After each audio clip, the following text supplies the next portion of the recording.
speaker has been part of the YES Group community for a number of years, and again, like many of us here, potentially in the room, came through like a UPW route of some sort. And through going through UPW, she became inspired to really turn her health, well-being, and energy around, and in fact founded an entire company based on that called Second Nature. The speaker's Denisa, and she has been a big-time supporter of the YES Group for a number of years, which is how come she gets to be on the stage as well as having a great message to share. She used to be doing the food around here before she moved out of London. She has just created a book, Cooking from the Heart, I believe it is, and it's going to be fantastic because I've tried her food, and in fact, many of us in here have tried her food because we've either come to these events or we've gone to the pop-up dinners in support of Basket Brigade, and we've tasted the fantastic delights that she's got. Not only that, but when she started turning her health around, she had a back issue. She actually had metal pins in her spine, and not only did she have that, but it didn't stop her from going on the journey, becoming a better version of herself, and even completing a triathlon. And if that wasn't enough, she even came to one of my yoga classes once, didn't you? Yeah. And that really put her through the paces, especially with the spinal twist, wasn't it? So it's an absolute pleasure to welcome someone who's going to touch 1 million lives in her father's memory. Please welcome to the stage, Denisa Ratulea.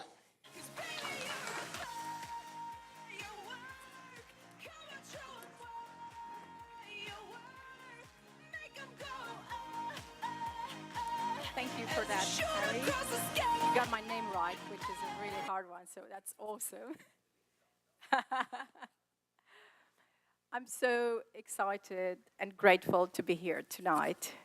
YES Group is the place where I've started blooming, let's say. The moment I came out of UPW after crewing, and Ian invited me to have a table here. And that's how Second Nature took a fast-paced start. But tonight I want to talk to you about how I got to be here and how I got to do what I do, and also to give you some really practical, simple tips that you can take at home and use to get through winter. Because as the temperatures cool down, also our immune systems are going through a bit more stress. So we want to really make sure that by the time we get to spring, we're going to be energized. We haven't had any colds. We haven't had anything that put us down, especially since the holidays are coming. Is that all right? Awesome. Well, to start with, I want to picture a really beautiful village in Transylvania. That is a real place. That's where I come from. That's where I grew up. And I was very close in tune with nature. My father was a farmer, and he taught me that food should be really close to you, and food should be straight from the ground or from the tree. You shouldn't have processed foods, and he always gave me the don't do that for having soft drinks or things like that. So he really influenced me in terms of that as I grew up, and I hated it. I really hated it as a kid. I was like, no, how can you tell me? I wanted to have the colorful drinks and sugary stuff because I needed a spike. But there again, I was eating only what we had in the garden and what we grew, so that was super useful for me. But that freedom of running around the hills, of growing up in tune with nature was taken away from me when, as a teenager, I found out that I had scoliosis. Do you know what scoliosis is? I'll enlighten you on that. Scoliosis is when your spine has a degenerative curvature. So that is an S. You have the hunchback one, which is a kyphosis. I was clear for that. Instead, I was a superwoman embedded with a proper big S, really obstructing my way of breathing because he was pressing on my lungs and lifting my shoulder up, putting me through pain, and not knowing what to do. And the doctors at first said, okay, let's brace you up. So I had one of those plastic, horrible braces, really nasty. I was 14 at the time. I had to go to school with it under my T-shirts. And I wore only baggy black T-shirts so I could hide it away. And I thought that would make me better. But it didn't. And 2 years after, my scoliosis increased 20 degrees. It got to 66 degrees and 44. That's a really big S. So at the regular checkup, the doctor said, we can't go with this anymore. We need to operate. And overnight, I became from Superwoman the Iron Woman, because they bolted titanium rods and screws to straighten my spine. And I thought I'd live with that forever. I was fine with it. I knew I had some limitations, like don't do bungee jumping, don't fall on stages at rock concerts. Yes, I've been there. And it was just my way of continuing to live my teenage years. I didn't want to be obstructed by it. I never thought I was disabled. Even though now when I read things about adolescents with scoliosis, the medical system puts them as disabled. I've never had any of that, and I'm so grateful that no one ever told me I'm disabled, because otherwise I would have considered myself being that way. And I continued living life, but it didn't stop there. You know, things don't go as planned. How many of us had that? You plan onto something and it just goes out of the way. And one of the rods broke. At another, like after 2 years of the surgery, 3 years, something like that, I found out that there was a gap in a titanium rod. That's impressive, I would say. Because when you think about it, our spines are so strong that they can actually bend metal. Because that's what happened. My spine really wanted to still curve, wanted to still go, and it snapped the metal. Why can't we just use that energy that we have inside us to use it for the good force, to really strengthen our bodies, to really have an impressive amount of energy and health? And from there, I decided I want to take those things out. When the doctor gave me the option, I said, that's it, I'm doing it. Did I do it? No, not straight away. Because life got in the way, and because that's how things are. If it's not threatening you in a certain way, you don't really take action. And it took the universe giving me a very big slap on losing 2 of my closest family members, my father and my uncle, in a matter of 4 weeks around Christmas when I was 22, to realize that if I don't take care of myself, no one else will. And honestly, we have to really, really look after ourselves. I'm sure all of you here have dreams, have goals, want to help other people, want to inspire. That's why you're in a community that helps you grow like this. But if you don't put your oxygen mask first on, you can't help those people, because you won't be at your full, at your best self. And that's how I started the journey of really taking care of my health. And I ended up at the UPW. Who here has been to UPW? Wow. We might have been in the same year there. It was 2012.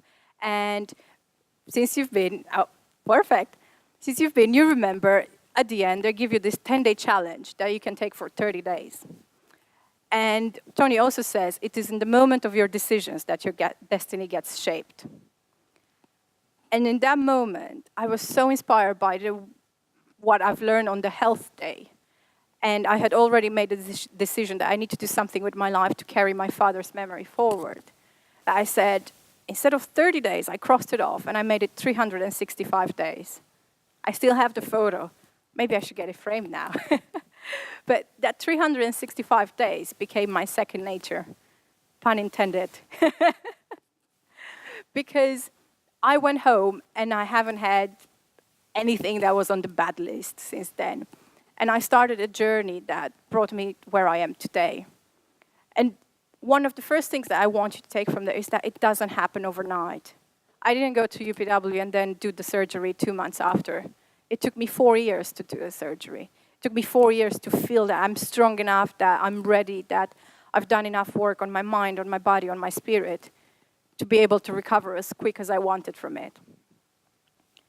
Along the way, I fell in love with nutrition. I fell in love with cooking. I fell in love with making food out of nothing and making food out of plants and fruits and vegetables that is really good for you, that is nourishing you and is giving you the life. And at the same time, it doesn't compromise on taste. It doesn't compromise on looks. If you've tasted my food so far, I hope you can say that and you can agree with me. If not, you can see the photos. Everything has to be vibrant. Everything has to be colorful because we eat with our eyes. We should start with dessert for that reason. Honestly, because dessert is exciting, it's colorful, it makes you salivate. It makes your digestive enzymes start being secreted in your stomach. And that's what you want, because once you start with dessert, then you're prepared to take the nutrients out of your food, you're prepared to digest. So you can quote me on that. Next time you want to start with dessert and your other halves or your parents or your children are telling you, oh, that's not how you should do it. No, that's how you should do it. But with good desserts. I'm not talking about sugary processed foods. I'm talking about living desserts. I'm talking about fruits. I'm talking about meals that don't really put pressure on your digestive system. And to bring the story to a beautiful end of how I got to do this, I got to hold my screws and rods, and this is one of them. I had 10 of these, and 2 rods. One of them is broken. I still have them around. I never beeped at the airport, in case you were wondering, because everyone was asking me, like, do you flash the system? It's like, no.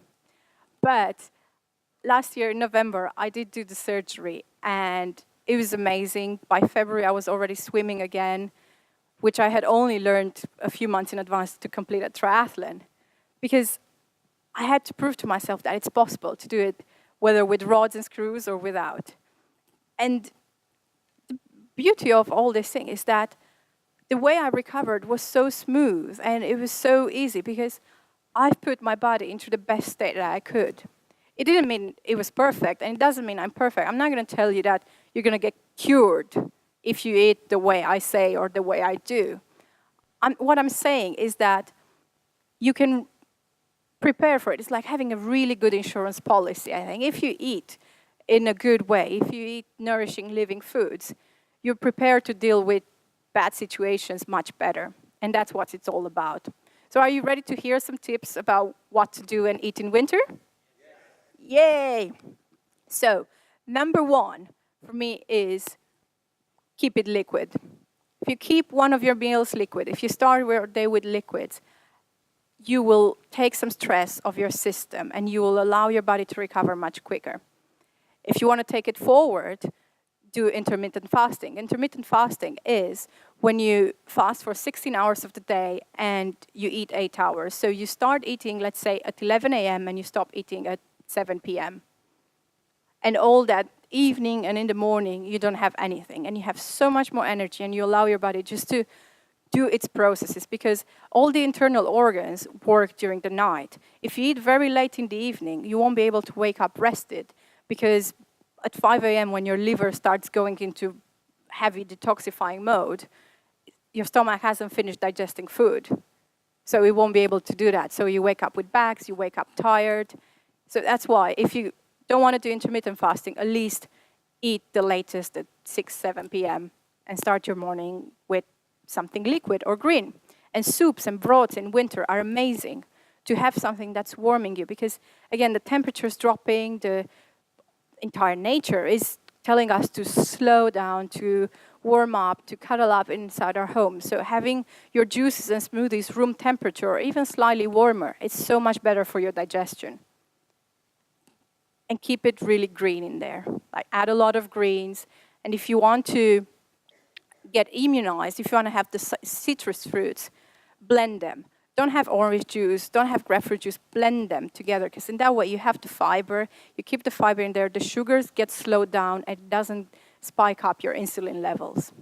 So the first one is keep it liquid. Number 2 is keep it spicy. We like spicy things. Well, I'm not talking about just chili and spice and heat, which is amazing if you have a taste for that. But I'm talking about condiments. I'm talking about cardamom. I'm talking about aniseed. I'm talking about cloves. I'm talking about cinnamon, nutmeg, all these things. They can go in your smoothies. They can go in your juices. They can go on top of your fruit salads or on top of your meals. Just use them abundantly because they warm you up. And that's what we want. We want to produce more heat. We want to really keep warm, because if we're cold in winter, everything gets really down, because you try to warm yourself up all the time, and then you spend so much energy on it. So help your body with heat items. Ginger, turmeric, black pepper, amazing things. I have loads of recipes on my blog. If you want to look for warming things and what to eat in winter, you can find them there. Number three is keep it cultured. Cultured foods are the new trendy thing, yet my grandmother used to make it every autumn, and I grew up on it. If you haven't ever had anything cultured fermented, like sauerkraut, like kimchi, like miso, like tamari sauce, these are Asian, like pickled gherkins, fermented gherkins, Eastern Europe has a broad influence of that. Those things are good because they used to be a preservation way. They used to keep things from summer to winter without really losing the nutrition, but they also give you good bacteria. And the new research shows that bacteria in our stomach now is our second brain. We really want to make sure it's a pleased brain, because if we're not, cravings take over, tiredness takes over, depression takes over, all because of the gut bacteria. So if you feed it sugars, it will crave sugars. If you feed it good cultures, it will crave good things. Is that cool? Awesome. The fourth one is keep it gentle. It's winter, it's hibernation mode. Don't stress yourself. Don't start training for a triathlon, for God's sake, in winter, because your body wants to rest. It gets dark sooner, it gets dark later in the morning. Even though you may wake up at 5 a.m. being part of 5 a.m. or 6 a.m. club, just don't stress yourself. Do gentle work. Do yoga, do qigong, do light stretches, short walks, because in that way, you don't put too much stress on yourself when your body is taking the time to adapt to nature and the surrounding. If all the other mammals are doing it, we might as well do it too, I think. And the last one is keep it from your heart. That is the most important one of them all, because if you do all of them, but you don't really care about them, or you do it just because I said, or someone else said it, or you read it in a magazine, it won't work. We all know the influence our mind has on everything we do, but our heart has a bigger influence. If you really resent a healthy living way, if you think salads are boring, if you think vegetarian foods are boring or vegan foods, then eating them won't make you feel any better. You have to align your heart, your taste buds, your mind to it. And that makes it so interesting and so exciting. So I encourage you to have cooking dinners with your friends, with your family. Just bring them over and make it about what it used to be. Food used to be the time when we all sat down together and had connection time, had moments together, not eating it in front of the computer while we do the last bit of work, or on the tube because we're trying to save some time because we overworked, or, on the go. We're so much on the go, and I'm guilty of that as well. I mean, we all are into it, and I have to remind myself. And by reminding myself, I'm keeping myself accountable. By telling you, I'm keeping myself accountable to do it as well. And you can invite your friends and family into it, and in that way you're accountable. I think one of the reasons I started Second Nature was because I kept myself accountable on the UPW Facebook group from that year. I thought, oh, this is so cool. I love cooking this. I love cooking that. I'm going to share this with other people. And then they were asking questions. And I went and researched it further and further. And that's when I discovered that if myself, I want to be in that state and I want to be good at it, I have to do it for other people. But first, we take care of ourselves when we put our oxygen mask on. So keep it liquid, keep it cultured, keep it gentle. What was that? Keep it from your heart. Keep it spicy. Thank you very much.